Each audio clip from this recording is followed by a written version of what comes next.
Bismillahirrahmanirrahim. Masya Allah. Pada saya. Assalamualaikum warahmatullahi wabarakatuh.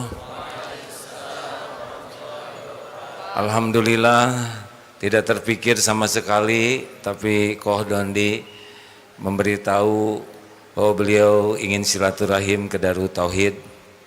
Allah lah yang maha mengatur segala-galanya. Alhamdulillah kelihatannya beliau capek, tapi tetap mau hadir. You understand? No, it's okay. That's why I feel free to. Alhamdulillah beliau dikarunia Allah banyak ujiannya, berarti banyak nikmat dengan menguasai 5 bahasa, hafal Quran, hafal hadis. Dulu ada Ahmad Dedat juniornya tapi plus, dan mudah-mudahan kehadiran beliau ke Indonesia penuh manfaat. Thank you for coming. We are neighbor in Putrajaya, but you still remember me in Putrajaya? Oh yeah, because we are always together, but we never talk like this. Yeah, now feel free. Ini anaknya, putranya. Beliau punya 1 putra, 2 putri. Is that right? Yeah, 3. 2 sisters. Yeah, and you the oldest? Oh, already married already? Oh, already. I'm so sorry, everyone. Yeah. Well, thank you very much. Give us tausiah. Wow. Okay. Alhamdulillah. Wassalatu wassalam ala Rasulillah wa ala alihi wa sahbihi ajmain. Amma ba'd. A'udhu billahi minash shaitanir rajim. Bismillahir rahmanir rahim. Kuntum khaira ummatin ukhrijat lin-nas ta'muruna bil ma'rufi wa tanhauna 'anil munkar wa tu'minuna billah. Rabbi shrah li sadri wa yassir li amri wa hlul 'uqdatam min lisani yafqahu qawli. My respected elders and my dear brothers and sisters, I welcome all of you with the Islamic greetings. Assalamu alaikum wa rahmatullahi wa barakatuh. It's a pleasure and honor for me to be present in the Darut Tauhid organization in Bandung. And this is my 2nd visit to the city of Bandung, but the first visit to this great organization, Darut Tauhid. And I'm happy to be here, mashallah. And the Ustad has asked me to speak for a few minutes, inshallah. I start my talk by quoting a verse of the glorious Quran from Surah Al-Imran, Surah number 3, ayat number 110, where Allah says, Kuntum khaira ummatin ukhrijat lin-nas. O ye Muslims, ye are the best of peoples evolved for mankind. Allah is giving us an honor that we Muslims are the khaira ummah, the best of people. Whenever there is honor, it is always followed up with a responsibility. There is no honor without responsibility.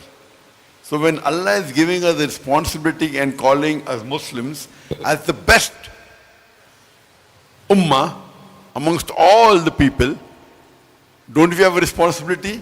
The reply is given in the same verse. Allah says, تَأْمِرُونَ بِالْمَعْرُوفِ وَتَنْهُونَ عَنِ الْمُنْكَرِ وَتُؤْمِنُونَ بِاللَّهِ. Because we enjoin what is good and we forbid what is wrong and we believe in Allah. Allah subhanahu wa ta'ala is calling us the khaira ummah because we Muslims are supposed to enjoin what is good and forbid what is wrong and believe in Allah. If we do not enjoin what is good, and if we do not forbid what is wrong, if we don't do dawah, if we don't do islah, we are not fit to be called as khaira ummah. We aren't fit to be called as Muslims. It is fard on every Muslim that we should deliver the message of Islam to our non-Muslim friends, our non-Muslim neighbors, and do islah with the Muslims. Just a moment, okay? Because not all of understand, ya. Sometimes. Jadi gini, it's okay for me to translate by my opinion. Jadi kita ini khairu ummah. Surat Ali Imran ayat berapa? Kuntum khairu ummah. Kita ini umat yang terbaik yang diciptakan Allah. Ini kehormatan besar jadi umat terbaik sepanjang ta'muruna bil ma'ruf. Sepanjang kita mau mengajak juga orang kepada kebaikan dan mencegah orang dari kemungkaran serta beriman kepada Allah. Jadi kalau kita tidak melakukan ngajak orang jadi baik, mencegah dari mungkar, maka kita kehilangan kehormatan jadi khairu ummah. More simple. It is fard on every Muslim that they do da'wah to the non-Muslims and do islah to the Muslims. Allah subhanahu wa ta'ala says in the glorious Quran, in Surah Tawbah chapter number 9, which is one of the most militant surah of the Quran. The only surah which does not begin with the beautiful formula Bismillah ar-Rahman ar-Rahim. In the name of Allah, most gracious, most merciful.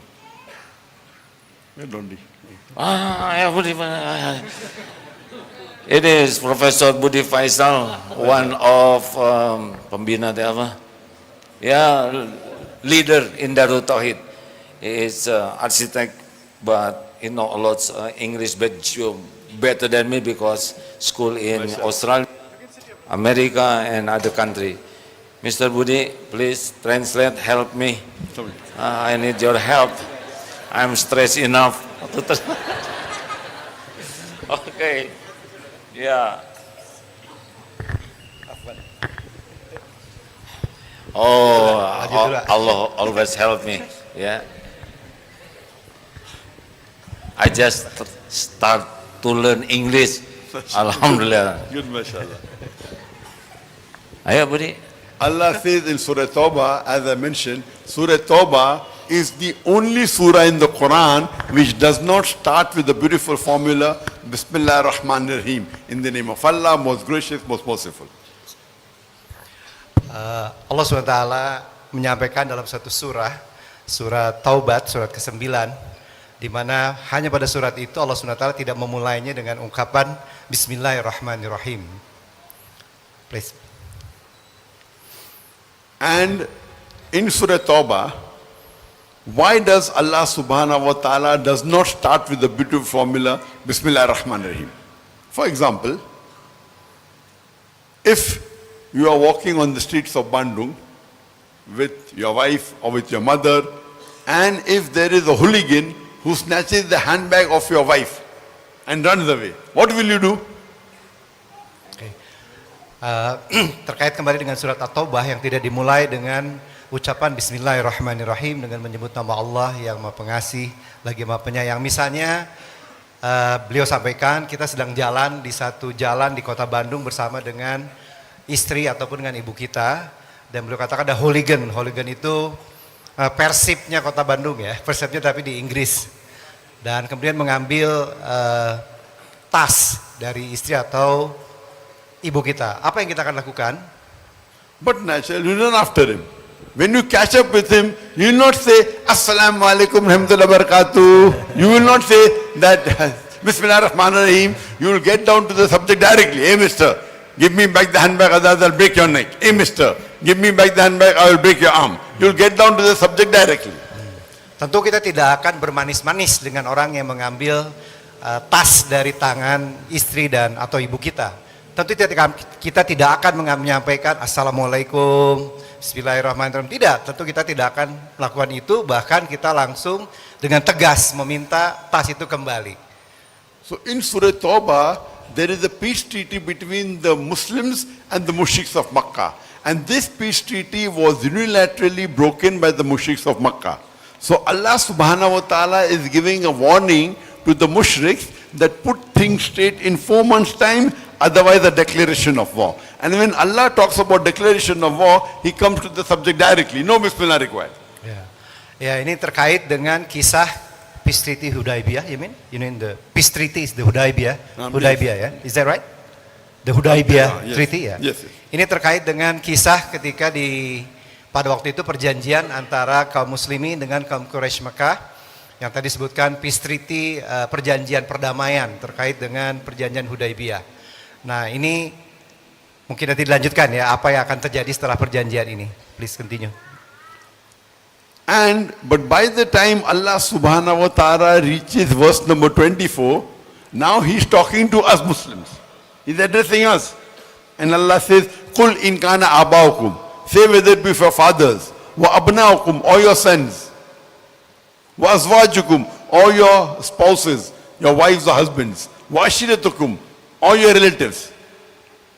Ya, dalam surat At-Taubah ayat 24 Allah SWT juga berfirman kurang lebih maknanya, seandainya ayah-ayah kalian, anak-anak kalian, istri-istri kalian.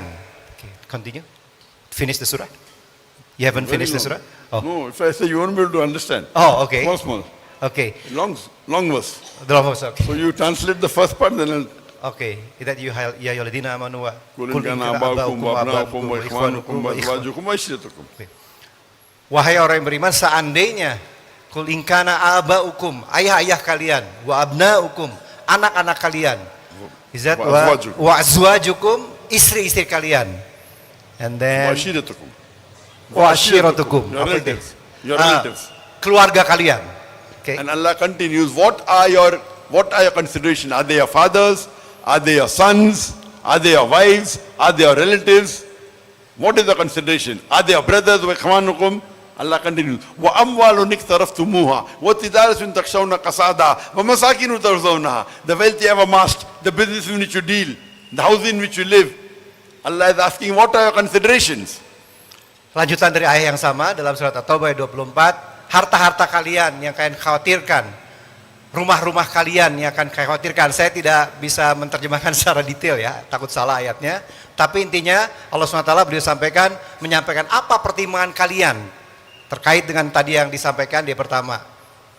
Allah says, if you love all these 8 things, your fathers, your sons, your brothers, your wives, your relatives, the wealth you have amassed, the business in which you deal, the house in which you live, if you love all these 8 things more than Allah, more than His Rasul, more than doing jihad in His way, Allah says, fatarabbasu, wait, hatta ya'ti Allah bi amri, until Allah brings about His decision to you. Wallahu la yahdil fasiqin. And Allah guides not the fasiq people. Seandainya yang tadi semua, saya baca artinya. Lanjutannya tadi ya, tadi mulai dari awal, katakanlah jika bapak-bapakmu, anak-anakmu, saudara-saudaramu, pasangan-pasanganmu, keluargamu, harta kekayaan yang kamu usahakan, perniagaan yang kamu khawatirkan, kerugiannya, serta tempat tinggal yang kamu sukai, lebih kamu cintai daripada Allah dan Rasulnya, dan daripada berjihad di jalannya, tunggulah sampai Allah mendatangkan keputusannya. Allah tidak memberi petunjuk kepada kaum yang fasik. Surat At-Taubah ayat 24 ya. So Allah is giving us the warning to the Muslims in Surah Tawbah chapter 9 verse 24. That means you have to love Allah, His Rasul, and doing jihad in the way of Allah. Now the jihad is dawah.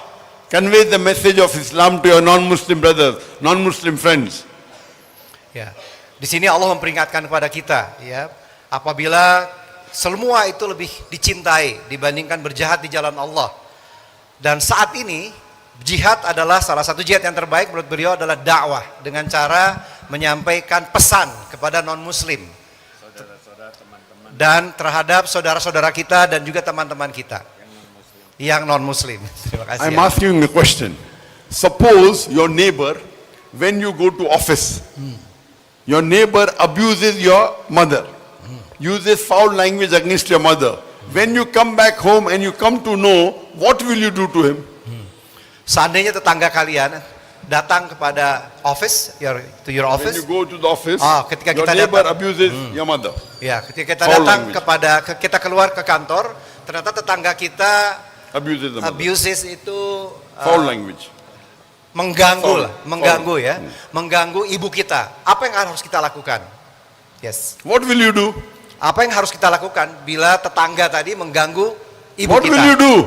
Reply. Minta dijawab, apa yang harus kita lakukan? Huh? Kick. Kick, okay? Iya, Kick. oke. Only kick. Only kick. Ada lagi selain ditendang, diapain lagi? What will you do? Apa? Fight. Fight. Okay. What else? What will you do? What will you do? Punch. What will you do? Report to the police and wait for police to come.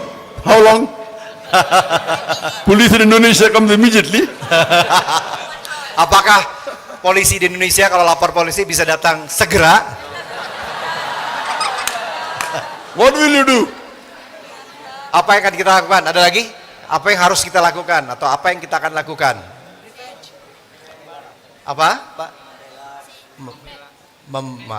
Apa membela ya? Means, Defense our mother. how? Bagaimana caranya?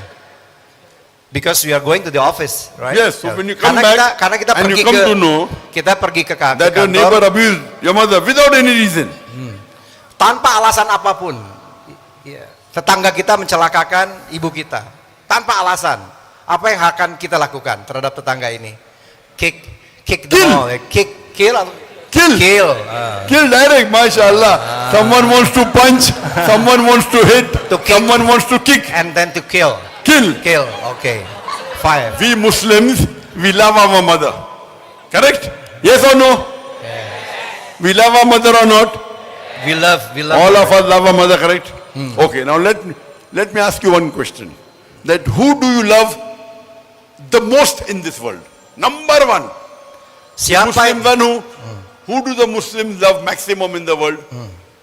siapa yang harus paling kita cintai di dunia ini? Nomor satu, siapa yang paling kita harus cintai?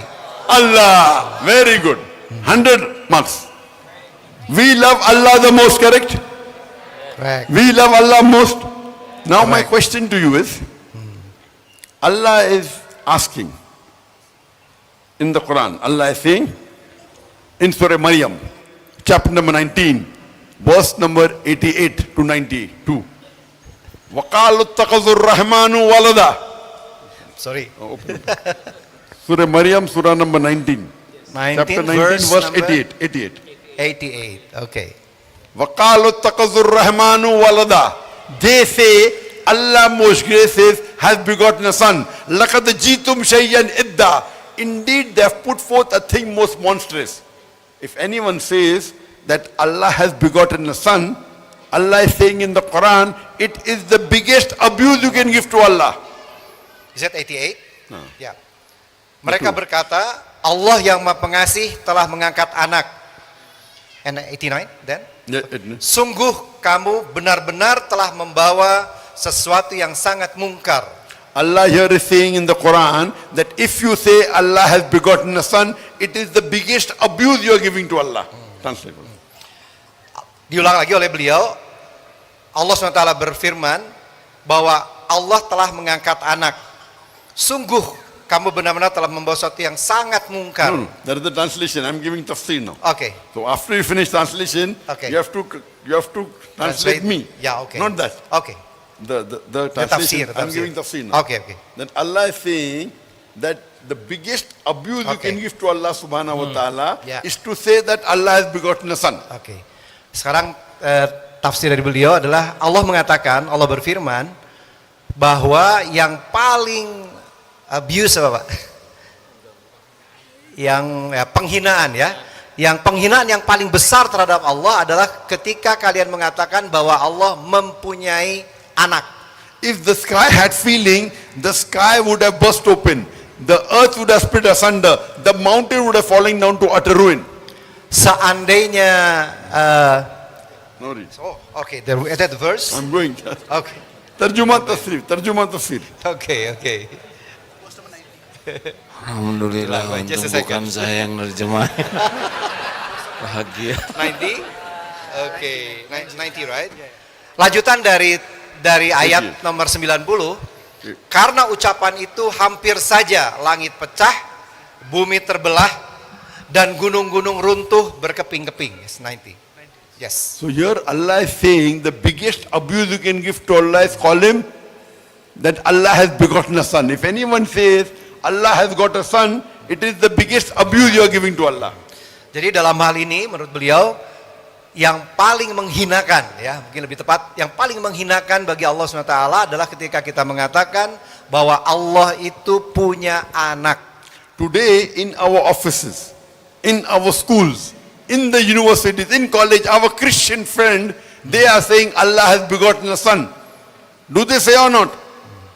Yes. Yes. What are you doing?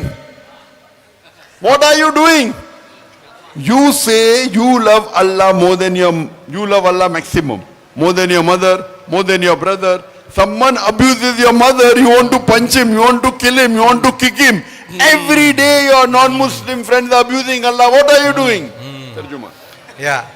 Jadi sekarang di kantor-kantor kita, di sekolah-sekolah kita, dimanapun, sekarang teman-teman kita yang beragama Kristen menyampaikan bahwa Allah mempunyai anak. Apa yang harus kita lakukan? Padahal tadi kita mengatakan bahwa kita mencintai Allah maksimum. Paling maksimum, bahkan lebih mencintai dari ibu kita sendiri, dari ayah kita sendiri, dari saudara-saudara kita. Tapi sekarang begitu ada teman-teman kita yang beragama Nasrani mengatakan Allah punya anak, apa yang kita lakukan? You love Allah more than your mother, more than your father. Someone abuses your mother, you want to punch him, you want to kick him, you want to kill him. Ya. Every day your non-Muslim friends are abusing Allah. What are you doing? Ya. Katanya Doing dakwah. ya, beliau menyampaikan lagi sekali lagi menegaskan, katanya kita tadi mencintai Allah lebih dari ibu kita sendiri, anak-anak kita, ayahanda kita. Seandainya ibu kita di abuse tadi, dihina, dicela, kita ingin memukul dia, bahkan kita ingin membunuh dia. Nah sekarang Allah dikatakan mempunyai anak, Allah dihina. Apa yang harus kita lakukan? Dakwah, dakwah. I'm not telling you to hit them. I'm not telling you to punch them. I'm not telling you to kick them. I'm not telling you to kill them. At least open your mouth. Ya. Saya tidak mengatakan kalian harus memukul dia, kalian harus membunuh mereka. Saya tidak mengatakan itu. Tapi setidaknya bukalah suara kalian. Open At your least mouth. open ya. your mouth. At least tell them what you're doing is wrong. You're abusing my God, Allah. At least open your mouth, convey the message. Ya. Setidaknya buka mulut kalian, sampaikan sesuatu. Convey the message, sampaikan pesannya. It is fard on every Muslim that he should do dawah to the non-Muslim. Ini adalah sebuah kewajiban, fardu ain bagi seluruh muslim, setiap muslim untuk berdakwah. Allah says in the Quran in Surah Al-Asr, chapter number 103, verse number 1 to 3, Wal Asr, Innal insana lafi khusr, illa alladhina amanu wa amilu salihati, wa tawasaw bil haqq wa tawasaw bis sabr. By the token of time, man is verily in loss, in khasara, except those who have four things. Unless those who have iman, those who have righteous deed, exhort people to truth, wa tawasaw bil haqq, exhort people to patience and perseverance, wa tawasaw bis sabr. For any human being go to Jannah, you require these four criteria. Di dalam surat Al-Asr, insyaallah dapat hafal semua, Allah SWT berfirman, A'udzubillahi minasyaitonirrajim, wal 'asr innal insana lafi khusr illa alladziina amanu wa 'amilus solihati wa tawassaw bil haqq wa tawassaw bis sabr. Demi waktu, demi masa, sesungguhnya seluruh manusia seluruhnya berada dalam kerugian, kecuali orang-orang yang ada 4 hal kriterianya. Orang-orang yang beriman, yang pertama. Yang kedua, yang beramal soleh. Yang ketiga, yang saling menasehati dalam kebenaran. Dan yang keempat, saling menasehati dalam kesabaran. For any human being to go to Jannah, minimum 4 criteria are required. Number 1, iman. Number 2, righteous deed. Number 3, watawasaw bil haqq, dawah. And number 4, watawasaw bis sabr. If any one is missing, under normal circumstances, you shall not go to Jannah. Jadi persyaratan seseorang muslim bisa masuk surga hanya bisa masuk surga apabila kita melakukan 4 hal ini. Yang pertama, iman, percaya kepada Allah SWT. Yang kedua, beramal baik, ya, righteous deeds. Yang ketiga, dakwah, mengajak kepada kebenaran atau kebaikan. Dan yang keempat, saling menasehati tadi ya, saling menasehati dalam kesabaran. You may be a very good Muslim. You may be praying 5 times a day. You may be giving zakat. You may be fasting in the month of Ramadan. You may be going for Hajj. But according to Surah Al-Asr, if you don't do dawah, you shall not enter Jannah. Ya. Bisa jadi kalian adalah muslim yang baik. Kalian melakukan sholat 5 waktu. Ya, tapi kalau kalian tidak melakukan 4 hal ini, tidak melakukan dakwah, bisa jadi tidak bisa masuk surga. Only dawah is also not sufficient. All 4 are equally important. Iman, righteous deed, dawah, and Sabar. sabr, calling for sabr. All 4 are equally important. Ya. 4-4-nya setara, equally important. 4-4-nya setara. Iman, amal soleh, berdakwah ya, mengajak, saling menasihati dalam kebenaran dan saling menasihati dalam kesabaran. Empat-empatnya setara. Imam Shafi'i rahimullah, he said if Surah Asr alone was revealed, it would have been sufficient for hidayah for the whole of humanity. Alone. If Surah Asr was alone revealed, Imam Shafi'i, may Allah be pleased with him, Allah have mercy on him, he says it would have been sufficient for hidayah, nothing else required. Imam Syafi'i rahimahullah menyampaikan, seandainya hanya surat satu saja, surat Al-Asr yang diturunkan Allah SWT ke dunia, itu sudah cukup bahwa kita semuanya bisa mendapatkan hidayah. It is compulsory every Muslim should at least be a part-time da'i. Ya, itu adalah sebuah kewajiban bagi setiap muslim setidaknya menjadi part-time da'i. Minimum menjadi part-time da'i. Allah says in Surah Imran chapter 3, verse number 103, that let there arise out of you a band of people, inviting people to what is good, enjoining what is good, and forbid what is wrong. These are the people who shall achieve felicity. Here Allah is talking about full-time da'is, how you are full-time doctors, full-time engineers, full-time lawyers, full-time businessmen. Here Allah is talking about full-time da'is. Okay, just a second. Just a second, Sheikh. Surat. What surah again? Sorry. Surah Imran chapter 3 verse number 104. 104. Paruli, siapkan Okay. Paruli, cepetan. Ibrahim. Enak Is saya. that Ibrahim. Imran chapter 3. Oh, Al-Imran. Al Ya. Imran Verse number 104. 104. Ayo Udah cari. Mana ini? Oke. Berapa ni? Oke. 3104 ya. 104? Is that 104? 104. 104, okay. Is that this one? Yes. Wal takum minkum? Yes. Oh, oke. Ummatan yad'una ila Allah. Ya. Dan hendaklah ada di antara kamu Kurang segolongan dekat. umat. Dan hendaklah ada di antara kamu segolongan umat yang menyeru kepada kebajikan, menyuruh kepada yang ma'ruf dan mencegah dari yang mungkar. Merekalah orang-orang yang beruntung. So those who are full-time da'is, Allah promises Jannah. Best profession is full-time da'i. Jadi bagi siapa saja yang menjadi full-time da'i, Allah SWT telah menjanjikan masuk surga. Dan itu hanya bagi seorang full-time da'i. We have full-time doctors, full-time engineers. How many full-time da'is we have? Who are traveling, like Ustad. How many we have? Very few. Like Ustad traveling how many few? We require much more. Ya. Kita banyak yang menjadi full-time dokter, full-time insinyur. Tapi berapa banyak yang menjadi full-time da'i? Seperti Agi maksudnya, Ustaz yang traveling kemana-mana berdakwah. Ya. I would like to end my talk with the verse of the Quran where Allah says da'i is the best profession.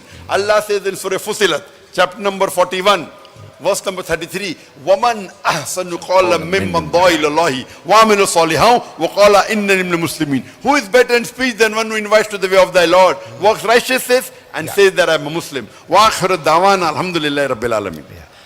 Baik, akhir dari ceramah saya ini saya tutup dengan surat Al-Fussilat ayat 33.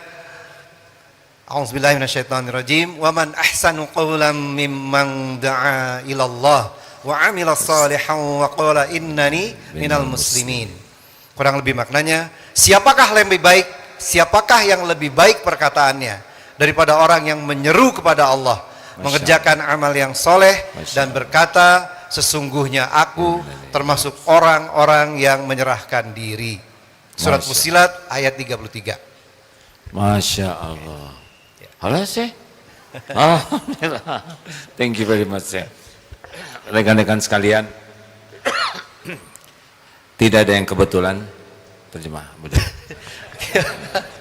Okay, dear brothers and sisters, there is nothing coincidence in this world. Do such yet, Sheikh. Yes. Lanjut. Tidak terpikirkan. Yeah. I haven't thinking about this, never thinking about this, never thought, Tidak juga direncanakan. never plan. I never planned this one. Yes. Tapi terjadi hari ini. But it's happened today. Ya. It's happened today. Bisa bahasa Inggris ya. Syekh bisa menyampaikan tausiah di sini. Sheikh can convey the message to all of us now. I hear you are very tired and no time to talk. And you say that over there, but Allah wants to. Not because the people, because Allah. Thank you very much. They love because of Allah. Ya, Masya Allah. Jadi betul-betul ini adalah rencana Allah, ya. Bagaimana Allah plan, we can meet together.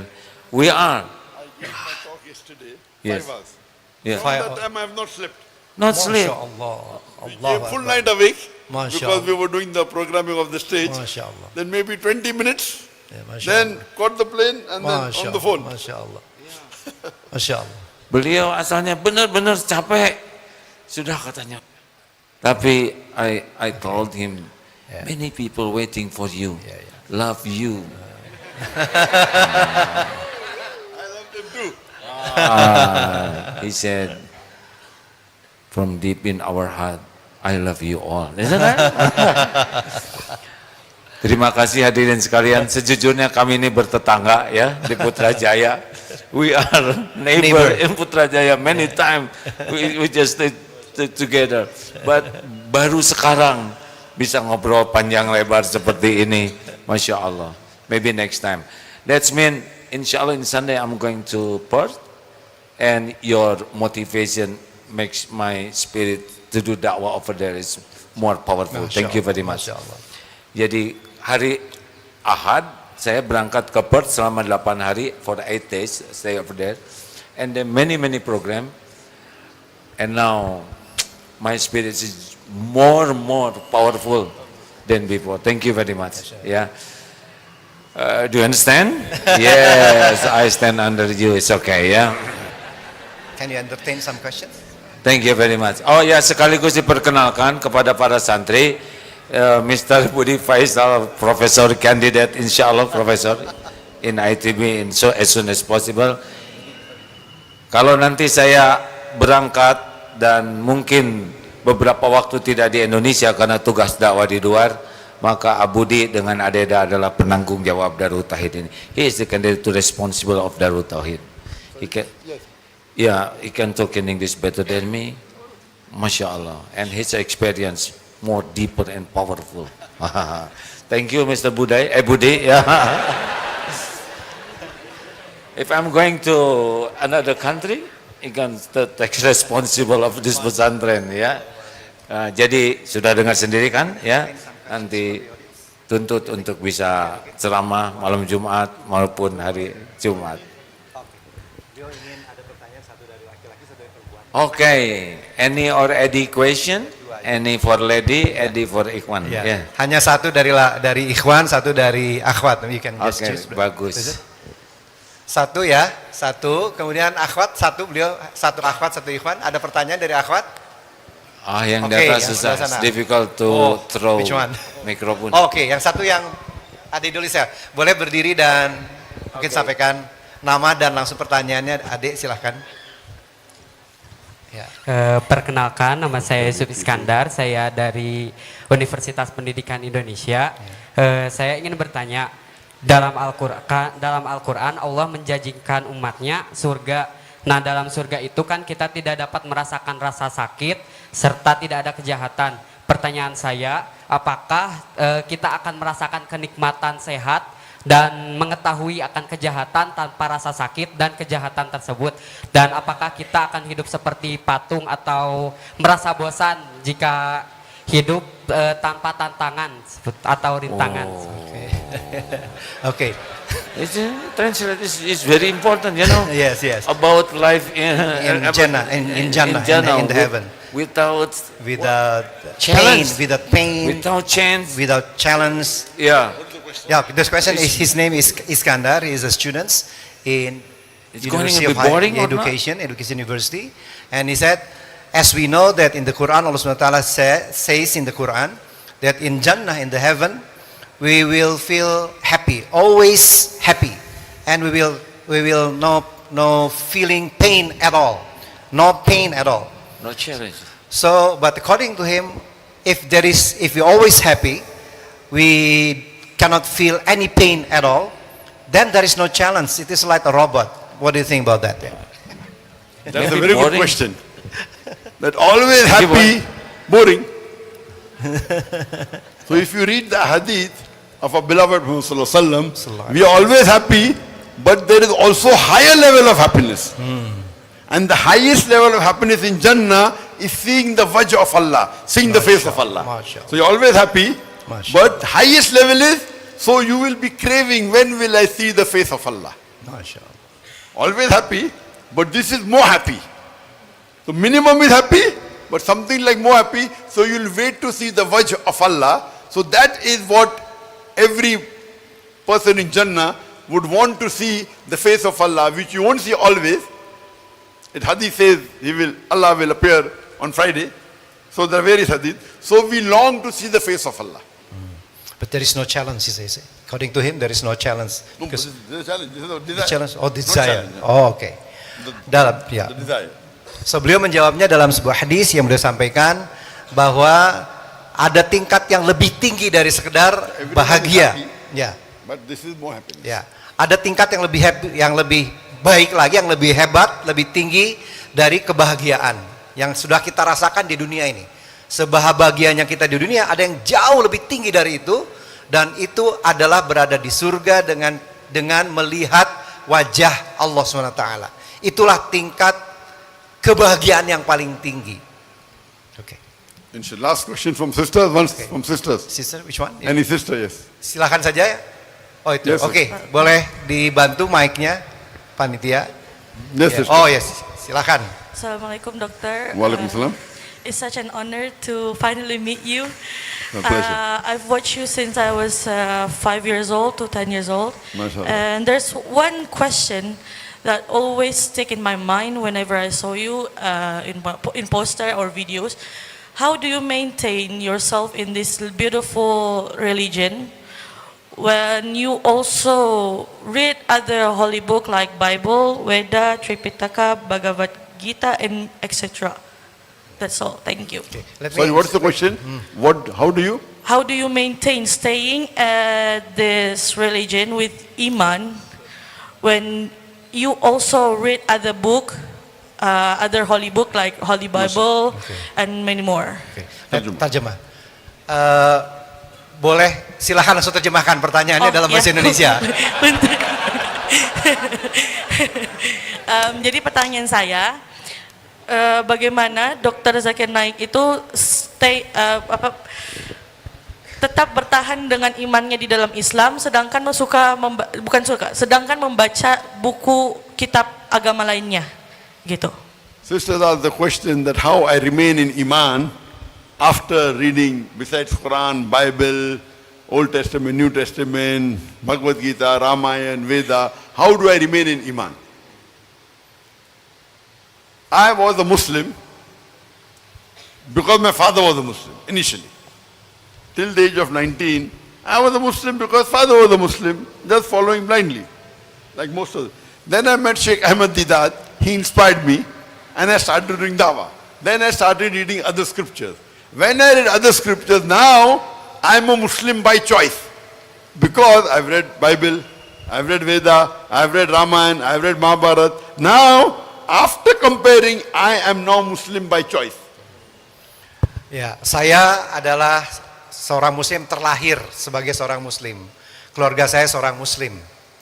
Tapi kemudian saya terinspirasi oleh Syekh Ahmad Didat, sehingga saya kemudian belajar ilmu perbandingan agama. Saya baca Bible, saya baca Veda, saya baca berbagai macam kitab suci dari agama-agama lain atau kepercayaan-kepercayaan lain.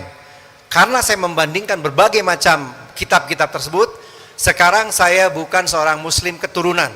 Saya adalah sebagai seorang Muslim karena saya memilih Islam, bukan lagi keturunan. Dengan apa? Dengan kesadaran penuh, kira-kira begitu. Sisters asking me, how do I maintain my iman? Not maintain. My iman has gone very high now. And I challenge, anyone show me a better religion, Islam, I will convert. I'm so convinced with Islam, with logic and reason, I tell anyone show me better book than the Quran, I will convert. Others cannot say because they don't have comparative religion. I tell you, show me a book better than the Quran, show me a religion better than Islam, I'm ready to accept Islam. I'm ready to change my religion. The sister tadi bertanya pada saya bagaimana saya menjaga keimanan saya. Saya insya Allah bukan menjaga sekarang. Saya insya Allah berada dalam keimanan yang sangat tinggi, sangat kuat. Siapapun yang dapat menunjukkan kitab yang lebih baik dari Quran, siapapun yang dapat menunjukkan kepada saya ada agama lain yang lebih baik dari Islam, saya bersedia masuk agama itu. Tapi saya yakin, seyakin-yakinnya bahwa Al-Quran adalah yang terbaik, Islam adalah agama terbaik. Ya. Masya Allah, Alhamdulillah. Now my time to ask you something. Ya. Question answer over. Question answer over. Yes, sir. What is your daily routine? Normal routine or yesterday's routine? No, normal routine because I know your knowledge increase day by day. What are you doing? You ngerti kan what are you doing? I try to ask because I need to make them understand.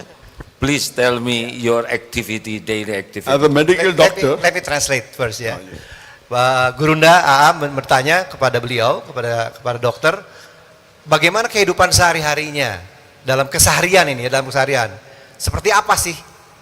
Kok bisa seperti ini ya? Semakin lama semakin baik, semakin lama semakin kuat begitu. Bagaimana keseharian beliau?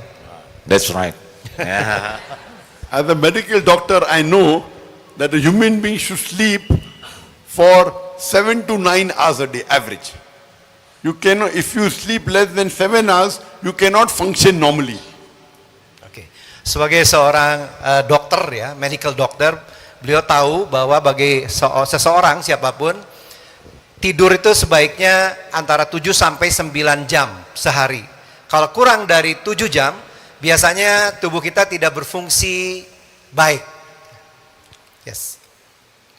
If you sleep less than 7 hours a day, you cannot function normally. There is only 1 in 200 people, 0.5%, who can sleep 6.5 hours and 6 hours and can function normally.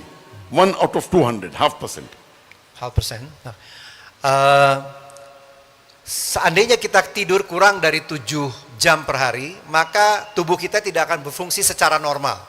Jadi di dunia ini hanya ada how many percent again? 0.5%, 1 in 200. Okay. If they sleep 6.5 to 6 hours a day, Yeah. only 1 in 200 can function normally. Ya. Apabila kita tidur 6 jam, 6 hours, is that 6 hours? 6 hours, Okay. 6 hours and more. Oke, 6 jam sehari, maka hanya ada 1 di antara 200 orang. Hanya 1 di antara 200 orang yang dapat berfungsi secara normal tubuhnya ya. If you sleep less than 6 hours, up to 5 hours, very few. Less than 5 hours, 1 in a million. Who can do function normally, without having health problems, if you sleep less than 5 hours. Very 1 in a million. Seandainya kita tidur di bawah 5 jam sehari, maka mungkin hanya ada 1 dari 1 juta orang. 1 di antara 1 juta orang yang tubuhnya bisa berfungsi secara normal. You can only survive with the help of Allah if you sleep less than 5 hours a day.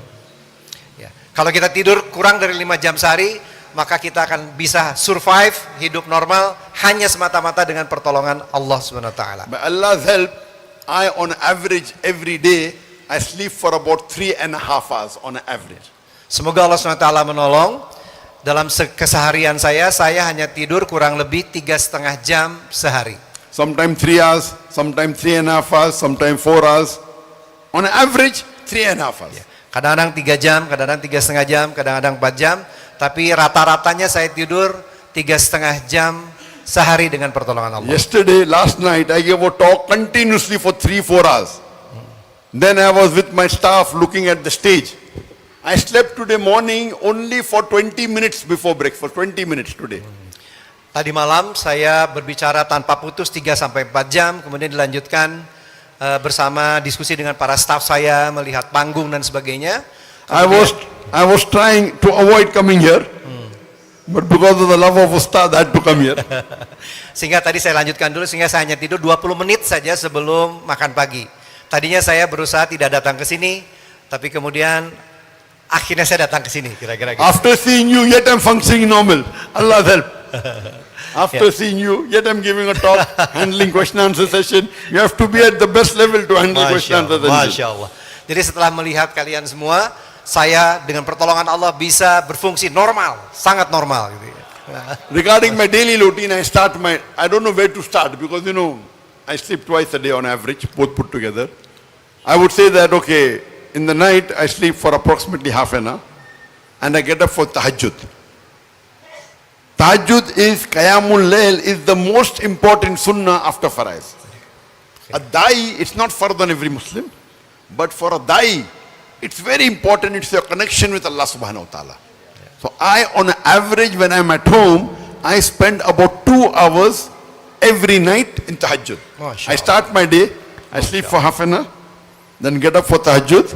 I spend about 2 hours on average when I'm at home, not traveling, at home. Masya Allah. Setiap malam biasanya saya tidur setengah jam dulu saja. Setengah jam saya tidur, kemudian saya bangun untuk tahajud selama kurang lebih 2 jam setiap hari. Dan untuk seorang da'i, tahajud adalah sangat-sangat penting bagi seorang da'i untuk mempunyai koneksi yang kuat dengan Allah SWT. Setiap hari 2 jam untuk tahajud, malamnya tidur setengah jam dulu. And then after Any problem you have, ask Allah in tahajjud. In your sujud, Allah will give you. The scholars say, you have not tried everything until you ask Allah in tahajjud, in your sujud. Where Allah says 1 hour, is there any of my servant who wants something, I will give it to you. Tahajjud is the best time for connection with Allah. Ya, bagi siapapun yang mempunyai masalah, maka jawabannya adalah selalu minta pada Allah SWT. Selalu mohon pada Allah SWT dalam tahajud, dalam sujud. Dan Allah SWT berjanji ya dalam Al-Quran, dalam hadis, siapapun yang membutuhkan pertolongan, perlindungan, maka Allah akan kabulkan dalam tahajud, dalam sujud kita. It's compulsory for every Muslim, at least the men, that they should offer salah in Jamaat in the mosque. This is neglected by many Muslims. At least for the gents, it's compulsory every Muslim should offer salah in Jamaat in the mosque. Beliau berpendapat, bagi laki-laki Muslim adalah wajib hukumnya bagi laki-laki Muslim untuk sholat berjamaah di masjid. Dan ini yang banyak sekali dilupakan oleh kaum laki-laki Muslim. Jadi beliau berpendapat adalah wajib hukumnya bagi laki-laki Muslim untuk selalu sholat fardu berjamaah di masjid. Our beloved Prophet said, first thing Allah will ask you in Qiyamah, amongst all your action is about your salah. Rasulullah SAW bersabda bahwa yang pertama kali akan ditanya oleh Allah SWT pada hari kiamat adalah sholatnya, adalah sholat kita. Where I stay in Putrajaya, where even Ustad has a house, we have a musalla, we call in Malay Surau, I say masjid, in the same building, very close. Yet, if we do wudu, if I go, the moment I hear the adhan, I go, I pray my sunnah, all my sunnah, first come back, average, it takes me 40 minutes. 40 minutes For one salah, average. Sometimes 35, sometimes 45, average for every salah. Okay. Di Putrajaya yang saya tinggal dekat dengan Syekh, kata beliau ada sebuah musola di sana yang dinamakannya surau. Setiap saya sholat dari mulai berwudu, datang tahiyatul masjid, mungkin qobliyah, average-nya rata-ratanya dalam satu kali sholat adalah saya menghabiskan satu kali sholat 40 sampai 45 menit per sekali sholat. So multiply by 5 comes to 200 minutes, plus my tahajjud about 2 hours, then salatul duha very important, 4 rakat. Add that about 20 minutes. All put together on average every day, I pray for about 5 to 5.5 hours, average. 5 to 5.5 hours. Jadi kalau digabung tadi 40 menit sampai 45 menit per satu kali sholat, dikali 5, 40 kali 5, 200 menit, ditambah tadi tahajud, 2 jam ya 120 menit, ditambah juga ada sholat duha sangat penting menurut beliau, 4 rakaat, sholat duha 4 rakaat, 4 rakaat for duha. So in all my activities, maximum time I spend for any activity in my full life, in my day, average is salah. Artinya dalam keseharian saya setiap hari, yang paling banyak saya lakukan, saya menghabiskan waktu saya adalah untuk sholat. And on an average, of course, my main purpose is dawah. But dawah is of various. When I do dawah, there's something like direct dawah, something like indirect. Now I'm doing direct dawah, correct? Islah. Yes. But sometimes like indirect dawah. Last night I was doing indirect dawah, looking at the stage, okay, what is the lighting, so that tomorrow when people see on the satellite, 100 million people watching. That's called administration. Indirect dawah. That because I'm taking care of the stage today, tomorrow million people watching on the satellite, Peace TV. They will get hidayah. So that is indirect dawah. So I spend on average about 12 hours for my dawah and indirect dawah put together, everything. 12 hours. A day. Direct and indirect. Jadi di dalam berdakwah, beliau mengkategorikan ada direct dakwah seperti sekarang, direct begitu langsung, ada yang indirect dakwah. Seperti tadi malam beliau sampaikan, saya harus ngecek panggung, ngecek berbagai macam hal, sound system, karena ini akan diriput oleh Peace TV. Bisa jutaan orang yang melihat. Nah itu juga kita bisa namakan dakwah tapi indirect dakwah. Kalau saya gabung antara dakwah yang secara langsung maupun yang dakwah secara tidak langsung, maka rata-rata 12 jam sehari, 12 hours a day, is that right? Ya, 12 jam satu hari saya melakukan dakwah. One of the main activity of mine in my dawah is Qanaat Salam, Peace TV. We have got 4 satellite channels. Peace TV English, which has 100 million viewers. Peace TV Urdu, which has 80 million viewers. Then Peace TV Bangla, 50 million viewers. And Peace TV Chinese Mandarin, 20 million viewers. All put together, 200 to 250 million people watching on the satellite. Masya Allah. Bantu ya kalau lupa. Nah saya berdakwah ini diliput oleh Peace TV. Peace TV ada 4 channels, 4 bahasa. English Urdu, is 100 million. Urdu 80 million. Urdu 100 million. Juta tadi ya, 100 juta million. pendengar. Kemudian Urdu 80 juta. 80 million. Kemudian and then after Urdu Bangla 50 million. Bangla 50 juta orang yang And Chinese Mandarin 20 million. Dan Chinese, Cina Mandarin how many? 20 million. 20 juta orang pendengar. 24/7. Even when I'm sleeping, dawah is going on. Getting sawab jariyah. It is throughout the world, covering 250 million people watching all over the world in more than about 175 countries.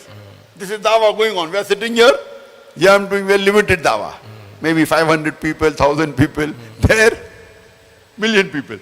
At the time, 10 million people watching, 20 million people. Because I am hungry for sawab. Hungry for? Sawab, blessing. Blessing. Oh, Masya Allah. Ya, kalau setelah mendengarkan tadi, kita ada 250 juta orang yang selalu mendengar dari 4 channel satelit TV. Artinya kalaupun saya tidur, maka ini akan terus berjalan. Dakwah ini akan terus berjalan. Dan saya sangat semangat untuk terus mengejar blessing. Sawab. Pahala. Is that ajr? Blessing ya? Ajr. Ya, oke. So Ajr if pahala. I spend 5.5 hours for salah, direct dawah, indirect dawah, administration, we have got school, many activities, total 12 hours, and I am also a part-time businessman. Selain tadi yang dakwah dan indirect dakwah yang saya lakukan selama 12 jam sehari, saya juga adalah seorang part-time businessman. I spend every month about 2 days for business. On average, maybe half an hour every day I spend for business. Ya. Jadi dalam 1 bulan saya menghabiskan 2 hari untuk bisnis, 2 days. Like how Ustad says, we should be like that, not like that. Seperti yang Gurunda sampaikan, tangan kita harus di atas, bukan tangan kita di bawah. So we have about 10 businesses, personal businesses. I spend only half an hour a day managing all this, only half an hour. Because I'm a full-time da'i and a part-time businessman. Ya. Half an hour per day? One day. One day, half an hour. Yes, Ya. average. Oke, jadi rata-rata saya menghabiskan hanya 1,5 jam saja sehari, dan itu pun hanya 2 hari dalam 1 bulan. Jadi belum sampaikan saya insya Allah seorang full-time da'i dan part-time businessman. And in business, best is make Allah your business partner. Dan sebaik-baik di dalam bisnis adalah menjadikan Allah SWT sebagai mitra bisnis kita. When my son started doing business 2-3 years back, I told him make Allah your business partner. And when you make Allah business partner, you can't make him a small partner. You can't make him a small partner. You have to make him a major partner.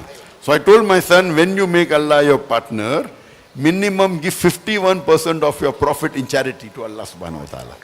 Minimum. Minimum. Apabila kita menjadikan Allah sebagai mitra bisnis kita, maka kita perlu menjadikan mitra bisnis ini sesuatu yang sangat mulia. Harus sangat kita muliakan. Karenanya, dalam berbisnis dengan Allah SWT, saya minimum memberikan 51% dari keuntungan untuk Allah SWT. It's not fard, huh? Fard is 2.5% zakat. Ini bukan wajib ya. Of your nisab level excess. This is my suggestion, afzal. It's not fard. And of course, I am a veteran, I am old timer. I give more. But for my son, he's new. So minimum 51%. See, he's tired. Oh, he was with me awake. I'm training him now. Ya, Inshallah. ya, beliau sampaikan ya ini anak saya pemula, masih pemula dalam berbisnis. Jadi itu buat anak saya 51%. Kalau saya udah lebih senior, saya harus lebih besar dari 51%. Allah says in the Quran in Surah Baqarah chapter 2 verse number 261. Terjemah.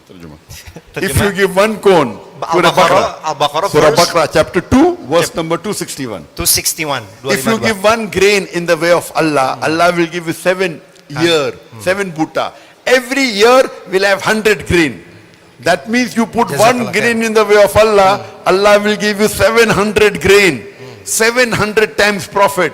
In English terminology, 70,000%. Dalam surat Al-Baqarah, surat kedua, ayat 261, Allah SWT berfirman, kurang lebih maknanya. Perumpamaan nafkah yang dikeluarkan oleh Allah, oleh orang-orang yang menafkahkan hartanya di jalan Allah adalah bagaikan dengan sebutir benih yang menumbuhkan 7 bulir, pada tiap-tiap bulir 100 biji. Allah melipat gandakan ganjaran bagi siapa yang Dia kehendaki, dan Allah Maha luas karunia-Nya, lagi Maha mengetahui. No, tafsir. One grain you give, Allah gives you 700 grain. Tafsir dari beliau, apabila kita memberikan 1 benih saja, artinya Allah membalas dengan 700 benih. 700 times Yes. profit. 700 keuntungan. In business terminology, 70,000% profit. Nah, dalam terminologi bisnis, dalam istilah bisnis, artinya apabila kita tadi melakukan tadi, akan mendapatkan 70% keuntungan, profit. 70% profit di dalam bisnis. Kalau kita tadi melakukan Normally when you tadi, do business, how much profit you get? 10%, 20%, 30%, 40%, 50%, how much? Here Allah is saying 70,000% profit. oh 70,000, sorry. 70,000. Oke, saya you made it koreksi. less. Yes. You made less. Yes, I made less. You don't have faith in Allah. Terjemah. Ya, tadi saya koreksi dulu. 70,000 is that? 70,000. 70,000% keuntungan. 70,000% keuntungan. Which business you get so much? Ya, yang biasanya kalau kita tadi berbisnis paling dapat keuntungan 10%, 20%, 30%, 40%, 50%. Tapi dengan Allah SWT, dengan ayat tadi Al-Baqarah 261, kita akan mendapatkan 70,000% profit. So I request you, you start giving charity. Start with, besides your fardh zakat, start with 10%. Allah will increase your business. Allah will increase your salary. Then you give 15%. Then give 20%. Give 30%. See how Allah, in your balance with you is more. Masya The more percentage you give to Allah, the money remaining with you increases. Your percentage decreases, but amount increases. Very easy. Do business with Allah. Very easy. Masya Allah. Ya, beliau menyarankan selain yang wajib 2,5%, mari mulai berlatih meningkatkan dari 2,5%, 5%, 10%, 2%. Beliau katakan pasti Allah akan ganti lebih besar lagi, lebih besar lagi, lebih besar lagi. Sebaik-baik berbisnis adalah berbisnis dengan Allah SWT. This was in short about what I do daily, and I have to thank all of you for giving us an opportunity to come here, and may Allah reward all of you, and inshallah may Allah raise all of us together in Jannah. Masya Allah. Demikianlah keseharian saya. Saya tutup seperti di sini. Semoga Allah SWT memberikan pahala kita dengan varga surga dan mempertemukan kita di surganya kelak, insya Allah. Thank you, Syekh. Your word is very powerful. Looks like punch me, menonjok. I'm a businessman too, but still a half time. Okay. After I hear a lot from your daily routine, inshallah, looks like Allah give me warning to change my style in my life. Inshallah, I want to follow your lifestyle. Inshallah. Thank you very much, Syekh. Jazakumullah. Thank you everybody. We love you all. Terima kasih. Benar-benar saya tahu ketika beliau datang itu sangat lelah ya. Beliau semalam tidak tidur dan ketika diajak bicara. Tapi kalau Allah menghendaki syariatnya saudara ingin dan beliau pun mencintai saudara. Kepada semua jamaah, Koh Dondi mana? Where is Koh Dondi? Where are you? Koh? Ni hao ma? Hao? Ya, nggak duduk di sini. Koh, tunggu sebentar. Ya, Dondi Tan. Ya, Koh Dondi ini hamba Allah yang saya juga termasuk yang banyak melihat. I saw many in his YouTube because give me more enlightenment about how to dakwah to another religion. Terima kasih Koh. Saya dengar dari sekretaris saya, Koh Dondi ngontak katanya, mau ada kunjungan. Saya percaya ini Allah yang mengatur. Terima kasih. Jazakallah khair, semoga semua pahala mengalir juga kepada Koh Dondi. We are doing doa all pahala, you know pahala? It's okay, yeah. Reward, yeah. Yeah, ajr, and also he received this ajr, yeah, because by him Allah create this, masya Allah lah, gitulah ya. Oke lah, makasih kok. Mungkin akan menyampaikan sesuatu sebelum meninggalkan acara yang fana ini. Baik, izin Agium, masya Allah, saya senang sekali bisa mempertemukan tokoh seperti Dr. Zakir Naik dan Syekh Farid Naik ke Darut Tauhid. Bertemu dengan Agium langsung, saya sangat senang sekali karena ini adalah kebaikan ya buat kita semua. Dan apa yang sudah disampaikan oleh Dr. Zakir Naik kepada kita semua pada hari ini tentu saja sangat-sangat bermanfaat buat kita. Amin ya, insya Allah ya. Nah, izin mau nitip mengajak saudara-saudara kita semua di sini untuk berbuat kebaikan, boleh Agim? Nah, untuk acara kita membawa Dr. Zakir Naik ke Indonesia ini butuh biaya yang cukup besar. Nah, jadi saya ingin mengajak saudara-saudara kita semua di sini untuk berdonasi. Nah ya, bisa menyalurkan ke Bank Muamalat dengan nomor rekening sacap-sacap kaupe-kaupe. Itu dalam bahasa Hokiannya, bahasa Indonesianya 30 900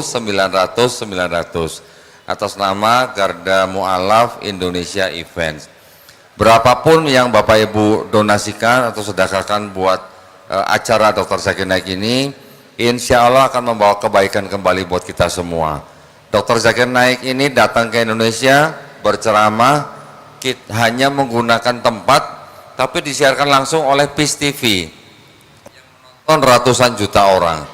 Ketika ada orang menjemput hidayah, entah di Indonesia atau di belahan bumi yang lain, kita semua yang juga mendapatkan kebaikan, insya Allah. Begitu saja, wabillahi taufiq wal hidayah. Wassalamualaikum warahmatullahi wabarakatuh.